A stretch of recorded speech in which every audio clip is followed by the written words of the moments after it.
آج ہم قرآن کریم کی ایک بہت ہی خاص آیت پر بات کر رہے ہیں۔ یہ سورۃ البقرہ کی آیت نمبر 99 ہے، اور اس کے ساتھ جو تفسیر ہے، ہم کوشش کریں گے کہ اس آیت کے معنی، اس کا پس منظر اور اس میں جو پیغام ہے اسے سمجھیں۔ آیت یوں ہے: وَلَقَدْ أَنزَلْنَا إِلَيْكَ آيَاتٍ بَيِّنَاتٍ وَمَا يَكْفُرُ بِهَا إِلَّا الْفَاسِقُونَ۔ اور ترجمہ کچھ یوں ہے کہ اور البتہ تحقیق ہم نے آپ کی طرف واضح آیتیں نازل کی ہیں، اور ان کا انکار صرف وہی لوگ کرتے ہیں جو فاسق ہیں۔ تو آئیے اس پر بات شروع کرتے ہیں۔ سب سے پہلی چیز جو ذہن میں آتی ہے وہ ہے یہ ترکیب آیات بینات، یعنی واضح آیتیں یا کھلی نشانیاں۔ ان سے کیا مراد ہے؟ مطلب کس قسم کی وضاحت ہے یہ؟ جی، آیات بینات سے مراد اللہ تعالیٰ کی وہ وحی، وہ دلائل، وہ نشانیاں ہیں جو نبی اکرم صلی اللہ علیہ وسلم پر نازل ہوئی۔ بینات کا لفظی مطلب یہ بالکل روشن، صاف، واضح، ایسی چیزیں جن میں کوئی ابہام نہ ہو، کوئی شک نہ رہے۔ یہ حق کو پوری طرح کھول کر بیان کر دیتی ہیں، سمجھنے کے لیے بالکل آسان۔ اچھا، تو نشانیاں بالکل واضح ہیں، کوئی شک و شبہ کی گنجائش نہیں۔ ٹھیک، پھر آیت کا دوسرا حصہ وہ کہتا ہے کہ ان واضح نشانیوں کا انکار صرف الفاسقون کرتے ہیں۔ اب یہ لفظ فاسق تو ہم سنتے ہیں گناہگار یا نافرمان کے معنی میں، لیکن یہاں الفاسقون، اس میں ال کے ساتھ کیا کوئی خاص بات ہے؟ بالکل، بہت اہم نقطہ ہے یہ۔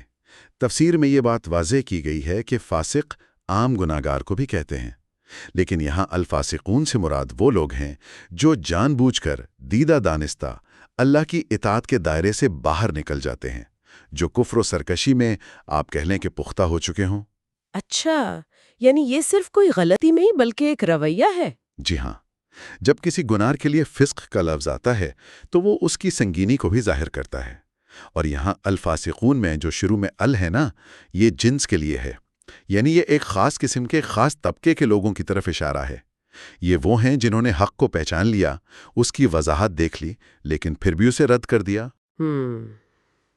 تو یہ لا علمی کا معاملہ نہیں رہا، پھر یہ جان بوجھ کر انکار ہے۔ بالکل، اور اگر ہم اس آیت کے نزول کے زمانے کو دیکھیں، اس وقت کے حالات کو، تو مفسرین نے اس کا اشارہ خاص طور پر یہودیوں کے ان افراد کی طرف کیا ہے جنہوں نے نبی اکرم صلی اللہ علیہ وسلم کی نبوت کی واضح نشانیاں دیکھیں، اپنی کتابوں میں پیشگوئیاں پڑھیں، لیکن پھر بھی انکار کیا، اور وہ عہد توڑا جو ان سے لیا گیا تھا۔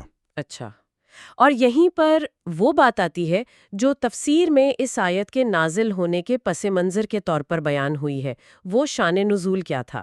کچھ تفصیل بتائیں گے؟ جی، ایک روایت ہے جو ابن ابی حاتم نے حضرت ابن عباس رضی اللہ عنہ سے نقل کی ہے۔ اس کے مطابق ایک یہودی عالم تھے، مالک بن سیف۔ نبی اکرم صلی اللہ علیہ وسلم نے ان سے اس عہد کا ذکر کیا جو ان کی کتاب تورات میں ان سے لیا گیا تھا کہ جب آخری نبی آئیں گے تو وہ ان پر ایمان لائیں گے اور ان کی مدد کریں گے۔ اچھا، تو مالک بن سیف نے یہ سن کر صاف انکار کر دیا، بلکہ قسم کھا کر کہا کہ اللہ نے ہم سے ایسا کوئی عہد نہیں لیا۔ قسم کھا کر انکار کیا؟ جی ہاں، قسم کھا کر۔ تو ان کے اس صریح انکار پر، اس عہد شکنی پر یہ آیت نازل ہوئی کہ ہم نے تو واضح نشانیاں بھیجی ہیں، اور ان کا انکار تو بس وہی کرتے ہیں جو فاسق ہیں، یعنی عہد شکن اور نافرمان ہیں۔ یہ تو واقعی بڑا اہم پس منظر ہے۔ تو اس سب کا خلاصہ کیا ہوا؟ یہ آیت ہمیں مجموعی طور پر کیا سکھا رہی ہے؟ دیکھیں، خلاصہ یہ ہے کہ آیت پہلے تو اللہ کی نشانیوں کی وضاحت، ان کے روشن ہونے پر بہت زور دیتی ہے، آیات بینات۔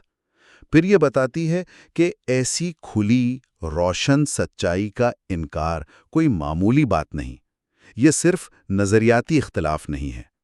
اس کا انکار کرنے والے وہ لوگ ہیں جو جان بوجھ کر نافرمانی کا راستہ اختیار کرتے ہیں، جو اپنے عہد سے پھر جاتے ہیں۔ انہیں فاسقون کہا گیا ہے۔ تو انکار کو یہاں ایک اخلاقی کمزوری، ایک عملی سرکشی کے طور پر پیش کیا گیا ہے۔ خاص طور پر اس واقعے کی روشنی میں تو یہ عہد شکنی کا معاملہ بن جاتا ہے۔